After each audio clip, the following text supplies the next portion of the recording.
In 2025, immigration to the United States has become a battlefield of hope, fear, and politics. With Donald Trump back in the White House for a second term, many immigrants, especially asylum seekers, are asking one urgent question: can I still become a legal immigrant in the United States? And eventually, can I become a U.S. citizen? Despite the fear, despite the crackdown, and despite the politics, the answer is yes. But the road has become more difficult, more complex, and more dangerous than ever before. Let's start with what asylum really means. Asylum is a form of protection offered by the United States government to people who are fleeing their home country because of serious danger. This danger must be tied to 5 main reasons: persecution based on your race, religion, nationality, political opinion, or membership in a particular social group.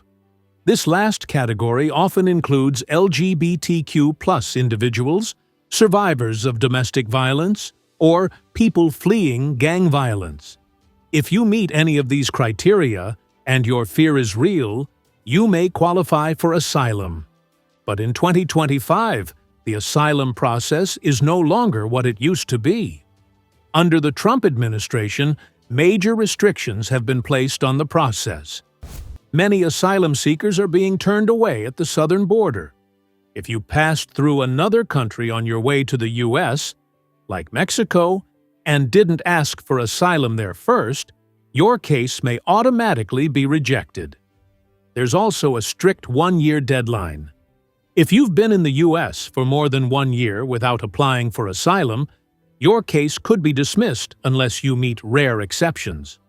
Still, people do win their asylum cases in 2025, and it all starts with the application. You must file Form 1589 with U.S. Citizenship and Immigration Services, known as USCIS. This form is free. There is no fee to apply for asylum. You will need to include detailed explanations of why you fear returning to your home country, backed by as much evidence as possible. That might include news articles, medical records, letters from witnesses, police reports, or anything else that supports your story. After filing the application, you'll be scheduled for fingerprinting. This is your biometric appointment. Once your background check is complete, you'll either be scheduled for an interview with an asylum officer or placed into immigration court proceedings. If you're not in removal proceedings, you'll get an interview at an asylum office. If you are in removal, your case goes before an immigration judge.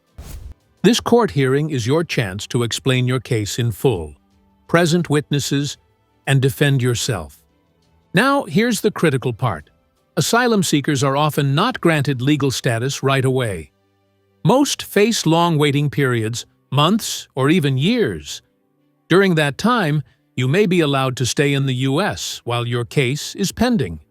After 180 days from the date you filed your asylum application, you can apply for a work permit using Form I-765. This is a crucial lifeline. It allows you to work legally, pay taxes, and build a life while your future hangs in the balance. Let's say you win your case. Congratulations. You're now an asylee. That means you've been legally recognized as someone who qualifies for protection under U.S. law. You'll receive an approval letter and can apply for certain benefits. But what comes next? After 1 full year of being an asylee, you become eligible to apply for a green card, permanent residency, through Form 1485. This is one of the most important steps in becoming a legal immigrant in the U.S. The process involves a medical exam, updated background checks, and showing that you've been physically present in the country since receiving asylum. If approved, you become a lawful permanent resident. Now that you have your green card, the countdown to U.S. citizenship begins. Green card holders who obtained status through asylum must wait 4 years after receiving the green card to apply for naturalization.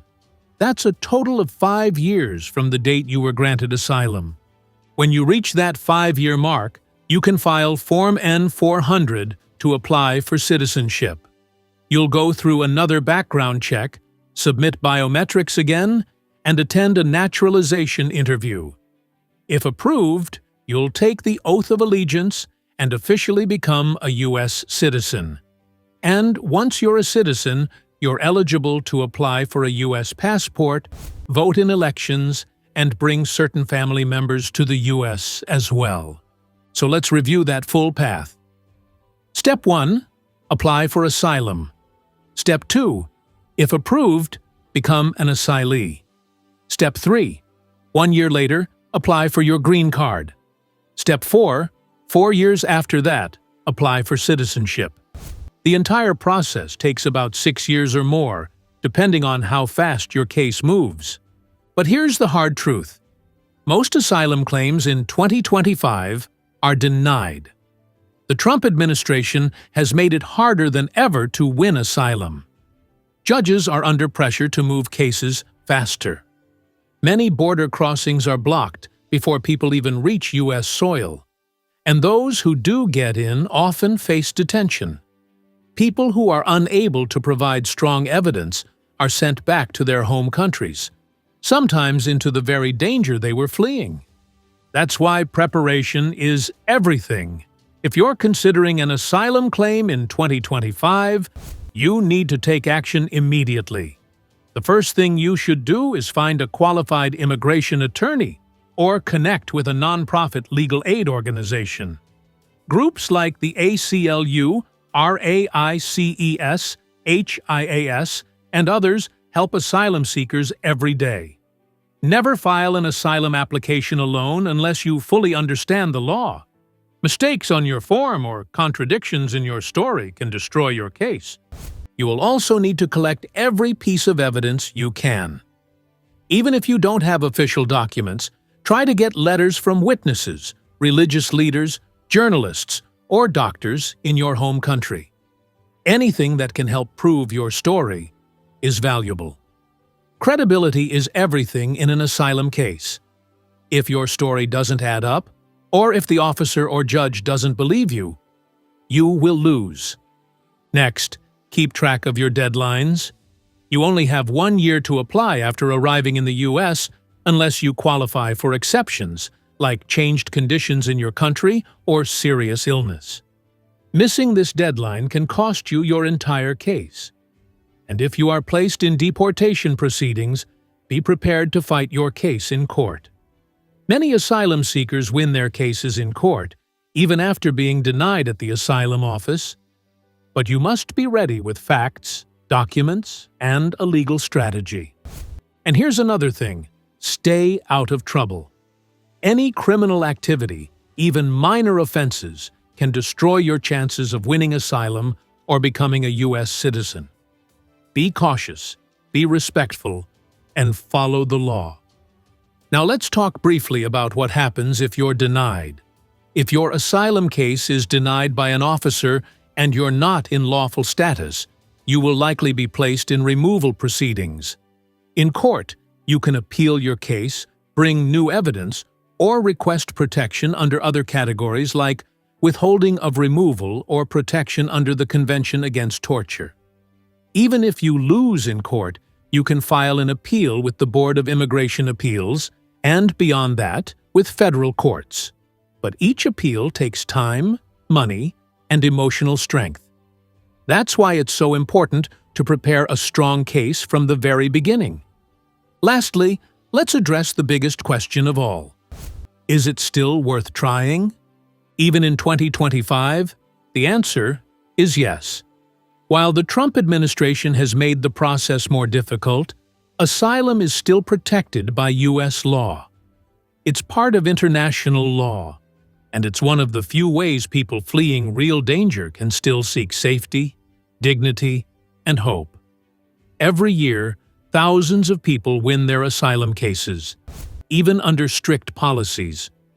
With the right help, the right documents, and the right legal support, it's still possible to go from undocumented and afraid to legal and protected, to permanent resident, and finally, a U.S. citizen. So if you or someone you know is thinking about applying for asylum in the United States in 2025, don't give up. Be smart, be early, be informed, be strong. Because even in the darkest chapters of immigration history, there is still a path forward.